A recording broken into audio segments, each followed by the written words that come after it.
माझं म्हणणं हे आहे, की वाकी हा डोह आहे आणि ते डोहाला येणारे तरुण-तरुणी आहे. पाणी पाहून त्यांना त्यांचा मोह आवरता येत नाही.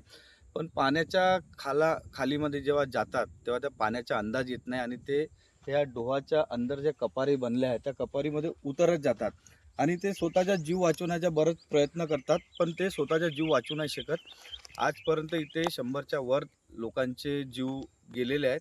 मीच 20-30 लोकांना आतापर्यंत इथून बॉड्या त्यांच्या घेऊन जाताना मला खूप जास्त दुःख होत आहे. आज आम्ही आमचे आमदार आशिष बाबू देशमुख यांना भेटलो. त्यांनी सांगितलं, की आता उन्हाळा आहे. उन्हाळा असल्यामुळे इथं उपाययोजना करणं सोपं जाणार. त्यांनी तसे आदेश सावनेरचे एस-डी-एम साहेब आणि इतर प्रशासनाला दिलेले आहे आणि लवकरच आश्वासन पूर्ण करतील अशी मी अपेक्षा करतो. ते आपल्याला असं वाटतं, की पाणी फक्त घुटणाभर असेल, पण जेव्हा माणूस अंदर जातो, तर ते एक माणूसपेक्षा जास्त पाणी ह्या इथेच आहे. तर समोर किती पाणी असेल याचा तुम्ही अंदाज करू शकता आणि इथे कपारी आहे. ह्या कपारी 2-2 माणूस अंदर जातात.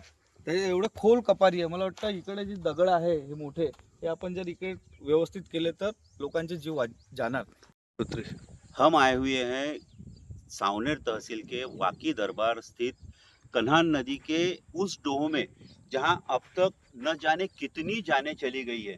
मैं कैमरामैन से कहूंगा कि ये डोह दिखाया जाए। थोड़ा पास में जाके देखेंगे, ये डोह है। यहाँ एकदम शांत पानी दिखता है और जैसा जैसा हम गहराई में जाएंगे वैसा वैसा ये और गहरा होता जाता है। तो यहाँ आने वाले नदी में नहाने से खुद को रोक नहीं पाते और अपनी जान यहाँ गंवा देते हैं। यहाँ आज तक न जाने कितनी सैकड़ों जाने गई हैं। इस संदर्भ में हित ज्योति आधार फाउंडेशन और सेवेकरी परिवार ने क्षेत्र के विधायक आशीष बाबू देशमुख को एक ज्ञापन दिया है, जिसके अंदर में उन्होंने मांग की है कि ये जो डोह है इसे पत्थरों से पूरी तरह से पूर दिया जाए, ताकि आगे में जो होने वाली जीवित हानि है उससे बचाई जाए। हमारे साथ में कुछ समाज सेवी हैं, हम उनसे भी जानना चाहेंगे कि आपका क्या कहना है। और हमारे साथ में सारी जो टीम है उनसे हम बात करेंगे और देखेंगे कि ये एक जो इतना महत्वपूर्ण विषय है, जिसके ऊपर में क्षेत्र के विधायक आशीष बाबू देशमुख ने आश्वस्त किया है कि संबंधित विभागों से बात करके इस जो डोह है, जानलेवा जो डोह है, इसे हम पाठने की कोशिश करेंगे। वाकीमध्ये स्थित या कन्हान नदीचं सावनेरात नाही, वाकीमध्ये नाही, तर अख्ख्या नागपूर जिल्ह्यामध्ये फेमस आहे की या डोहाने म्हणजे कित्येक जीव गेले। हे इथल्या हितेश भाऊ इथं ॲम्ब्युलन्सचं काम करते, इथं सोशल सर्व्हिसचं काम करते. त्याने इथून कित्येक जीव नेले हे त्यालाही नेले हे त्यालाही आठवत नसेल. एवढा घटना इथे घडतात.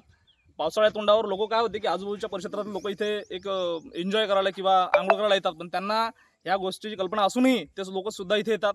म्हणून हरवर्षी होणाऱ्या घटनांपासून आपण काहीतरी थोडंसं हे घेऊन पुढाकार घेऊन यावर्षी माननीय आमदार साहेबांना आता निवेदन दिलं आणि इथला जो डोहा आहे, ज्या डोहाचा प्रवाह इथून या दगडामुळे घुमून असा होऊन तो प्रवाह असा येते आणि वॉटरफ्लो जो आहे तो रूट होऊन आल्यामुळे इथं एक्स्ट्रा वॉटरफ्लो या परिसरात येतात आणि इथे याच परिसरात न जाणे शेकडो जीव या अगोदर गेले आहे.